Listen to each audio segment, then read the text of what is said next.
May findings sa yung doktor? Ano po sabi niyo? Wala pa silang walang sinasabi yung doktor. Madami silang kinuha na dugo. And then sinabi ko na lang doon sa doktor kasi walang next of kin. Pero nagsabi ng nanay kanina sa akin na huwag daw pabayaan yung anak niya. And then nagsabi din yung nanay na dalhin daw sa hospital yung anak niya, daw pabayaan na gano'n. So, humingi kami ng tulong. Walang tumulong sa amin doon. Kasi hindi namin alam kung anong gagawin namin kasi hindi naman kami, meron akong background sa healthcare pero at that point, hindi ko na alam kung ano yung gagawin. So,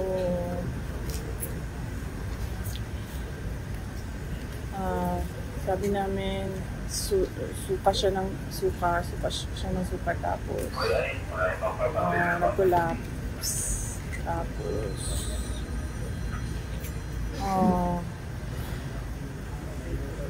well, before siya sumuka, buti na lang nagbabantay si Nicole.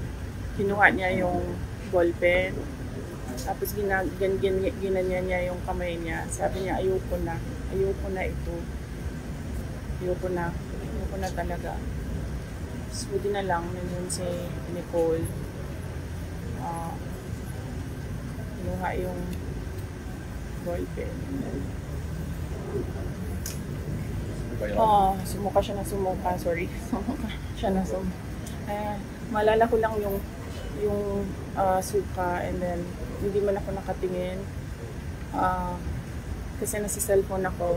Nagtatanong ako. Nag-iisip ako kung sino tatawagan ko para tumulong sa kanya. Kasi ang galit naman nila nasa akin lang, diba? Wala naman siguro silang galit kay Yusek Lopez. So, iisip ako sinong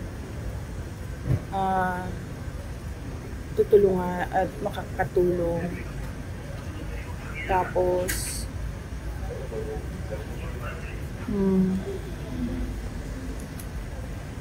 so nag-collapse siya. Tapos hindi ko alam kung ano nangyayari. So sinasabihan, tinatawag ko siya. Hindi siya sumasagot.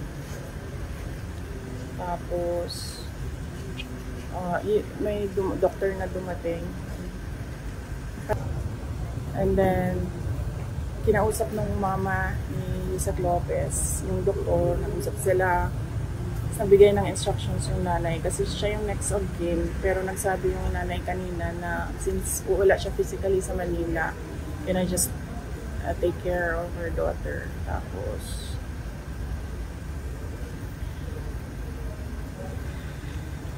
ano pong sabi ng police? Nakausap mo yung PNP regarding dito sa incident? Wala pa. But we really plan to file cases. Walang tumulong sa amin kanina doon. We did not know if it was a heart attack. Hindi namin alam kung anong nangyayari sa kanya. And then, humingi lang kami ng tulong. Sabi ko, kahit sino na, doktor nyo, doktor namin, doktor na kung sino nandyan, ibigay nyo na sa amin. Wala talaga. Ma'am, sa Silbox po ba dapat dadalhin? Yun ang sabi ng next of kin. So, at yun ang sabi din ng lawyer. Masusunod yung next of kin. Matutuloy po ba yung pagpalipat sa correction? Hindi ko alam. Hindi ko na iniisip yan. Alam mo yung iniisip ko lang na baka mamatay siya and then kasalanan ko pa, namatay yung kasama ko sa Office of the Vice President kasi hinahabol ako ng hinahabol. So, hindi ko na maisip yung correction na. Sir, by on your question. Ma'am, sa tingin nyo kanino po nagagaling yung komanda? Hindi kayo paalisin, hindi papasukin yung ambulansya? Of course, sino bang nag-aangkin ng House of Representatives? Di ba si Martin Romualdez lang naman? Anong sabi ni Joel Chua? ni Congressman Joel Chua kay Congressman Pulong Duterte, sundalo lang ako. Ano sabi ni Congressman Pulong Duterte sa kanya? Sundalo lang din ako. Pero pag isang sundalo nag-abuso, lalaban yung isang sundalo. And you can ask Congressman Pulong Duterte. That's a direct quote sa sinabi sa kanya, Congressman Chua. Next question. And you know what? Kasi sinasabi ng doktor na parang isettle na lang namin yung charges. Kung ano man yung charges. Martin Romualdez, ikaw magbayad ito lahat. Pag namatay ito, ikaw magbayad lahat. Kung ano ang gusto ng nanay ni Zuleika Lopez, ikaw magbayad lahat. Kasalanan mo ito. Kasi gusto mo magpresidente, hinahabol mo ako. Tigilan mo na yung ambisyon mo. Wala nga buboto sa'yo. Wala. Ano na po mangyayari pagkatapos po nito? Anong plano nyo? Anong hakbang yung gagawin nyo pagkatapos po nito? Nandun yung dalawang lawyers. So, ano na ako, sabi ko, can I just think as a friend right now? Ayoko na mag-isip as a lawyer. So, sinabihan ko silang dalawa doon, kayo na mag-isip as a lawyer. So, initially, ang narinig ko, there's a case of robbery. Ninakaw yung dalawang cellphone. Cellphone ni Yusek Lopez and cellphone ni Nicole. Ninakaw nila. Ayaw pa nila ibalik. Sabi ko, kakasuhan ko kayo ng robbery. Kasuhan ko kayo ng pagnanakaw. Doon pa nila binalik. Nung sinabi ko sa kanila, nagnanakaw kayo ng cellphone. Hindi namin alam kung anong ginawa nila sa cellphone, di ba? Kung saan nila sinaksak yun, kinuha kung ano yung mga information doon sa cellphone. Hindi ba paglabag yan sa karapatan ng isang tao to privacy ng cellphone nila? Humihingi kami ng tulong kasi hindi namin alam kung anong gagawin doon sa loob. Walang tumulong sa amin. Wala. Alam nyo, kung ako lang yun mag-isa doon, kung wala akong mga security, wala akong mga escort, hindi namin alam kung anong gagawin namin. Buti na lang may mga lalaki. Kasi sila yung nagbuhat, sila yung nag-arrange, paano makalabas. Wala talaga, nakatayo lang sila lahat doon. Meron pang mga naka-uniform na hindi ko alam kung anong uniform yun ng military ba or police na tinatanong ko, sir, may sasakyan ba kayo? Sasakyan nyo na lang gamitin namin. Walang ambulansyang dumadating. And then, he said na, wala kami sasakyan. Paano? Isip ko pa, paano kayo nakaabot dito? Naglakad kayo? Ganun yung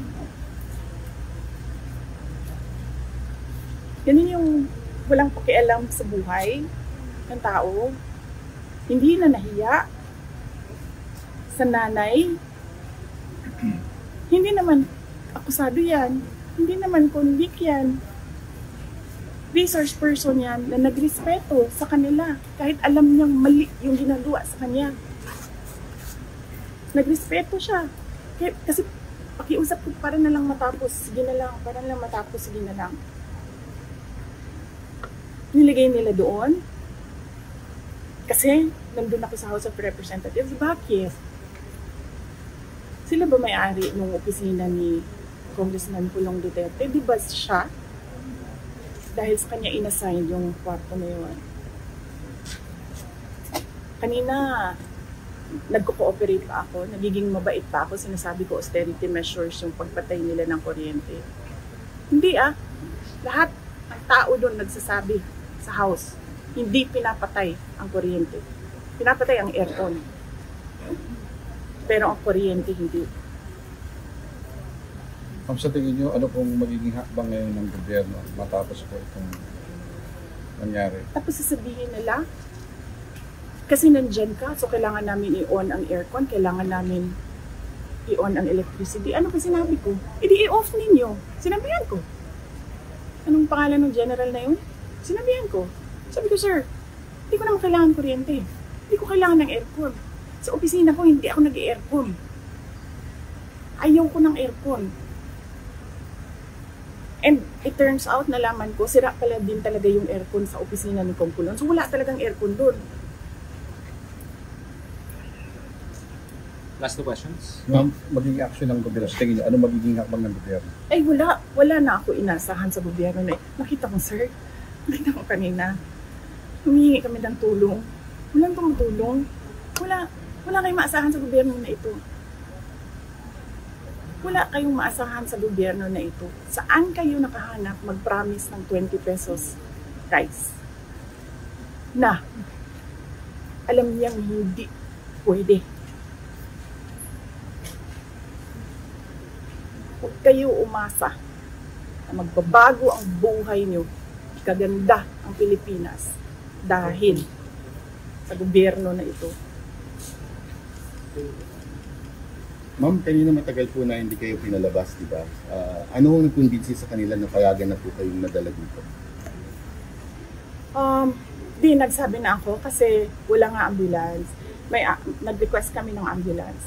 Si doktora nag-request na ng ambulance. Nag-request kami ng nag-request. Nandun na yung ambulance. I don't know gano'ng katagal. How many hours yung ambulance doon?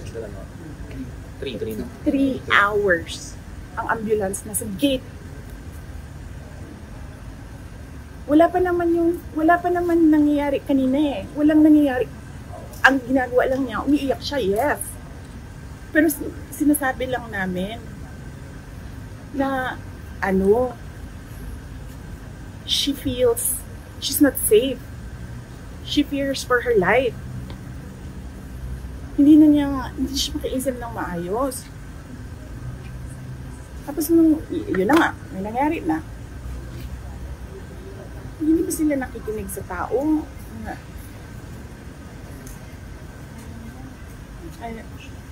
Last question, Amor. Kanina ma'am, sabi niyo po, between 6 to 12, nakagawa sila ng witness. Kung Yes. question niyo po ba yun? Naku, sa tingin mo ba, pag kinasyon namin yun, may apology? Hindi. Ang gagawin lang yan nila, pagtatakpan nila kung ano yung ginawa nila. Sinungaling yung mga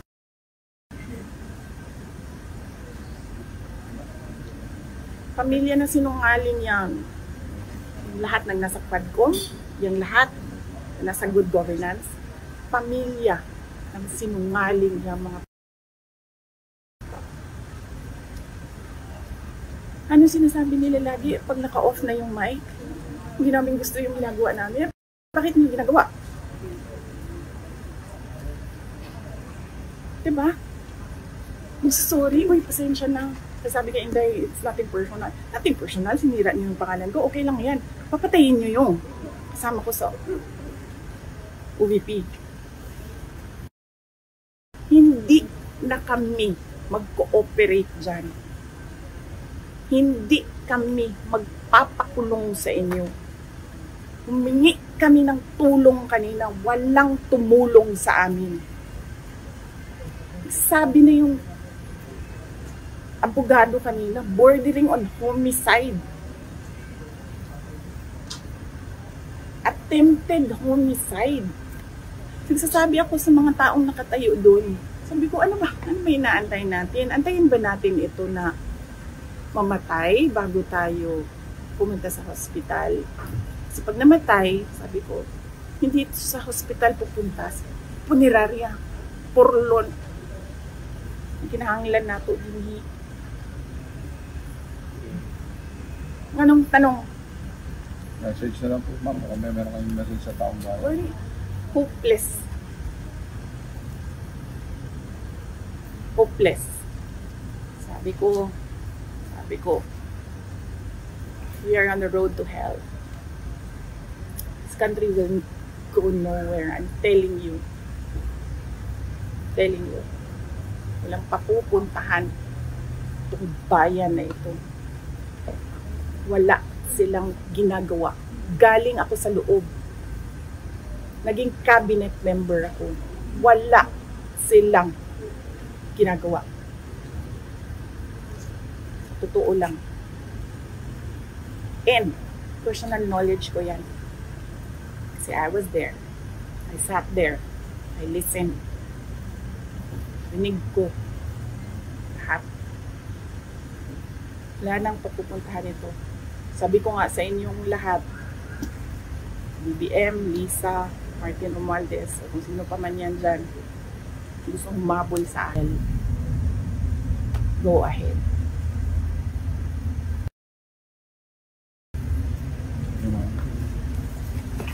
Kaya ilang... Okay.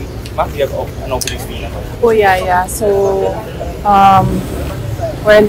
hindi ko alam kung ano yung mga ginagawa ng mga doctors, pero sinabi ko lang sa kanya na gusto nung nanay na tingnan siya ng mga doctors at yun, sinabihan ko yung mga doctors na gawin nila lahat kung ano yung kailangan nila gawin. So, hindi ko naiintindihan ba, kanina ko lang naisip nung nagkakagulo na sa ambulance na paulit-ulit kami humihingi ng tulong doon sa loob ng detention center. Tapos, walang tumutulong sa amin.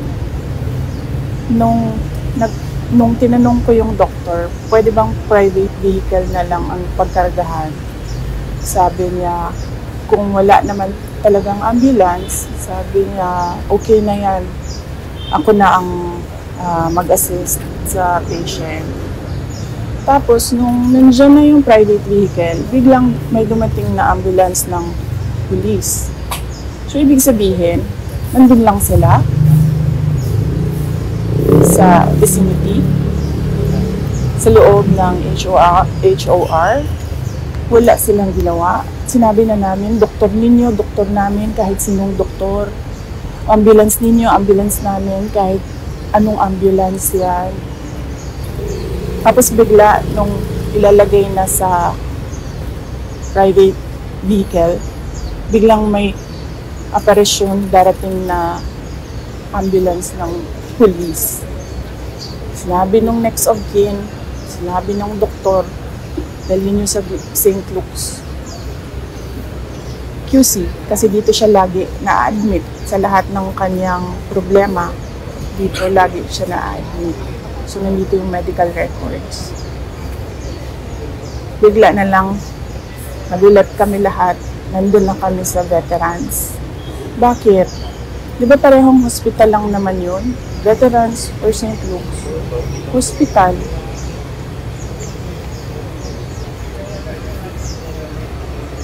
Tapos kanina, ayaw na naman nila tumulong. At hanap kami ng ambulance. Wala na namang ambulance. So sabi ko, magbayad na lang tayo ng ambulance. Kausapin natin ang St. Luke's. Anong pwedeng gawin? Nung dumating na yung ambulance ng St. Luke's, biglang meron na namang dumating na ambulance ng police. Tapos, nung nakita ko, nilagay nila naan naman doon sa ambulance nila yung pasyente. Tapos, sasarahan ako ng pinto sa mukha ko. Hindi ko alam paano niya gagawin yon. Isasara mo yung pinto na may tao doon. Paano mo masasara yung pinto? Paano tatakbo itong ambulance na ito? Masyadong sinungaling at scheming yung mga pulis ba? Na ganyan yung ginagawa nila sa pasyente. Sila yung nagsasabi kung anong gagawin yun sa pasyente. Sabi ko, doktor, ang mag-decide kung anong gagawin sa pasyente. Kasi hindi naman makakatakbo yung pasyente. She's hysterical. She's in pain. She is nauseous. So, saan pupunta yon? Lilipad ba ng Singapore yun? Hindi naman. Itong nag-uutos sa mga pulis, parang kriminal yung kanilang binabantayan. Tingnan nyo. Para itong kikibuloy they were wasting 300 personnel para hanapin ang isang tao. They're wasting so much manpower dito para bantayan ang isang tao na na-contempt lang. Tapos, ano yun? Kanang atikon pa ba ang mga tao ba? Nagmamadali na lahat kasi ang iniisip natin yung well-being ng pasyente. Nagmamadali na lahat. Tapos, meron pa ang mga pulis na panlilin lang ba? Sinabi na, sasakay sa ambulance ng St. Luke's. Sinabi na, pupunta sa St. Luke's. It's truly exasperating. Kahit pulis, hindi mo na maasahan na tumulong. Tapos, gugulangin ka pa. Tama ba yung term na ginamit ko? Gulang. Lalansingin ka pa. Lalansingin Lalansingin ka pa. Diba? Saan papuntang tao? Saan? Kung mismong congressman mo, papatayin ka, yung police, lalansingin ka, tingnan nyo yung palibot. Anong klaseng police yan? SWAT?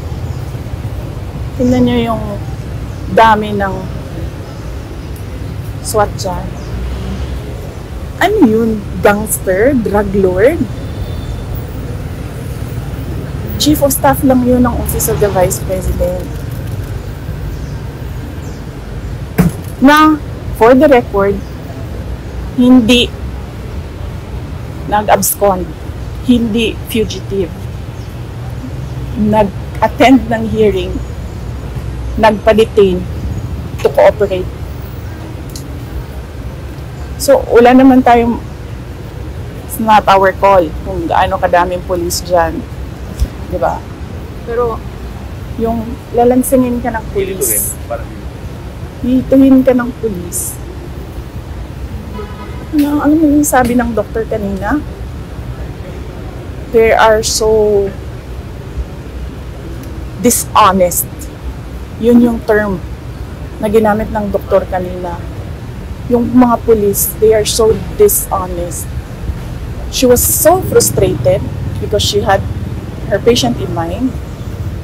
And yet, somehow, kung sino man yung nag-uutos nitong lahat, they don't care if you die. You're just one of those na awan ko na, hindi ko na alam. There's no... How is she? Kumusta si Attorney Lopez? You cannot talk to her. But I understand, meron siyang mga questions na sinagot ng... merong mga questions sa doctor na sinagot niya. Pero kami, she doesn't respond to us. So I don't know kung anong... May binanggit po bang initial diagnosis of doctors? Wala silang sinabi sa akin. Yeah, so... Last na lang, you will stay dito sa St. Luke's kasama si Attorney Lopez? Yes, oo. Kasi wala siyang next of kin. So kanina, sa cellphone lang nakikipag-usap yung nanay. Sinabihan niya lang ako na take care of my daughter. So, sabi ko, I promised her, sabi ko na, kung ano yung gusto mo, tita, yun yung masusunod dito. Mark? Morning, ma'am. Ma'am, may information na hindi daw dito dadalhin ng mga police from veterans kundi doon sa correctional direction. Kaya ganito yung karami yung mga police kahit sa iba pang mga police district. Kaya nga, likely, baka ganun nga. They're so dishonest. Yung mga police.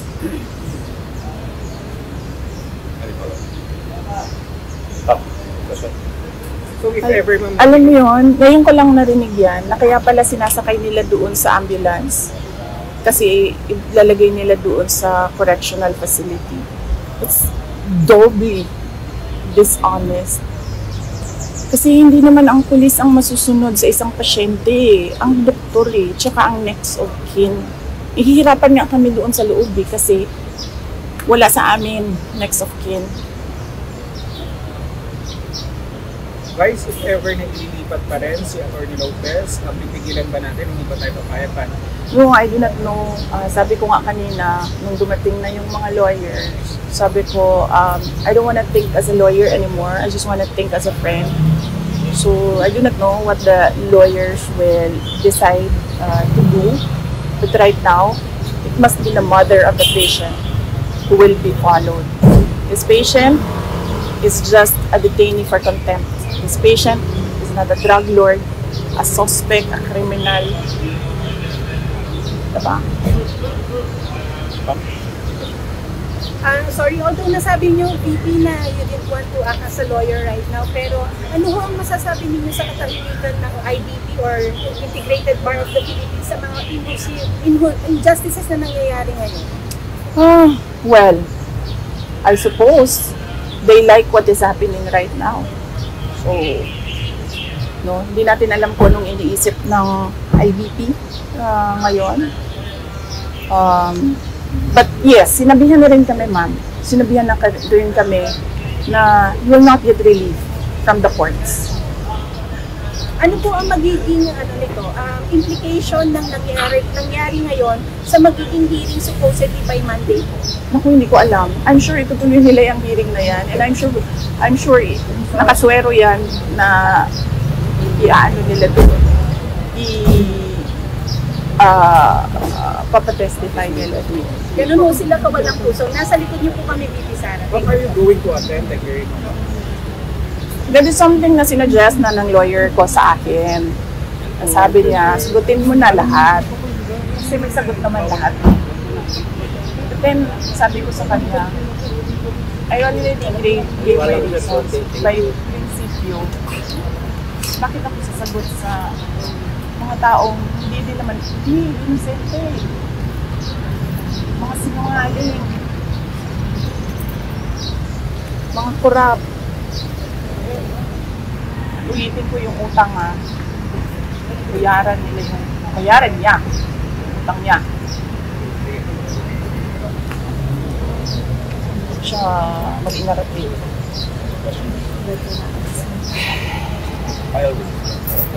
Wala, I have no final words, but thank you. Nagpapasalamat ako sa media dahil ang laking tulong ninyo na napapalabas namin sa mga tao kung ano yung nangyayari, ano yung sa loobin namin. But really, yan yung paulit-ulit na sinasabi ko kanina sa police ba. I mean, you should implement lawful orders. So na order is patently illegal.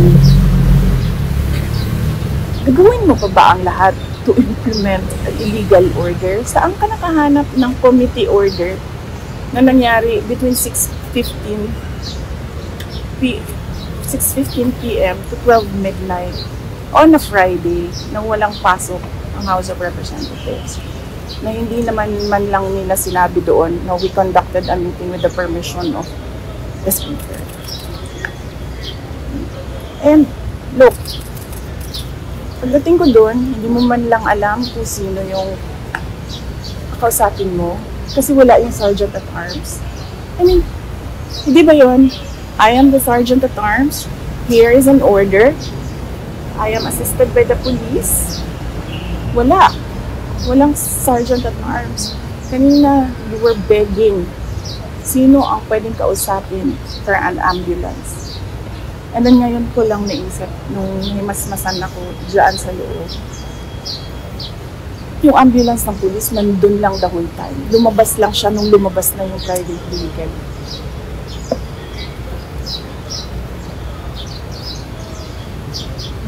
Anong klaseng health care protocol yan? There wasn't even an emergency protocol. Wala kaming makausap. Ang lahat ng tao umaakyat sa third floor and hindi na sila bumabalik sa baba.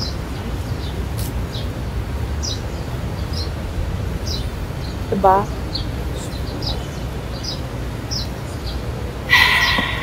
Di ho ba kayo natatakot para sa sarili ninyo bilang nandun po kayo nag-hold ng office ngayon at nakaya nilang gawin kay Yusek Zulaika at maaaring gusto nilang gawin din sa inyo?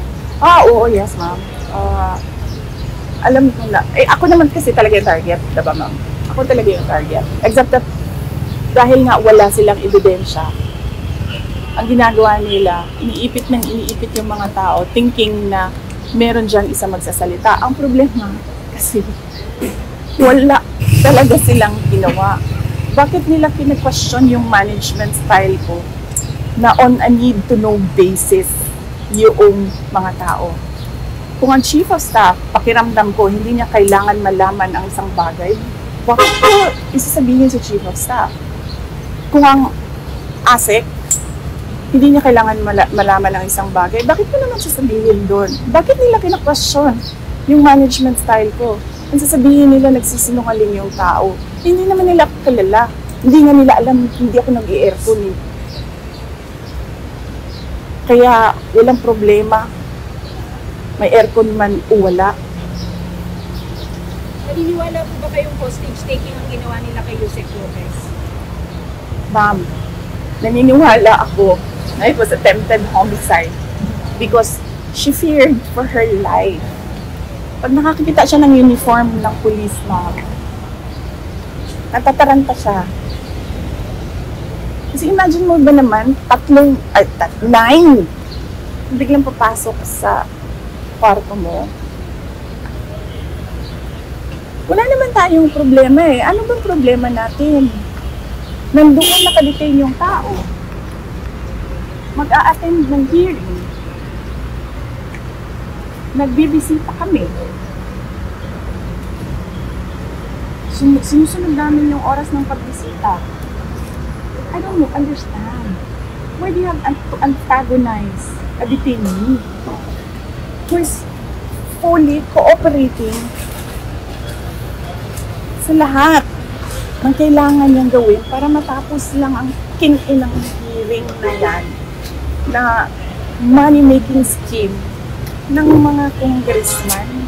Yes, ma'am. But there are 4 other ABP personnel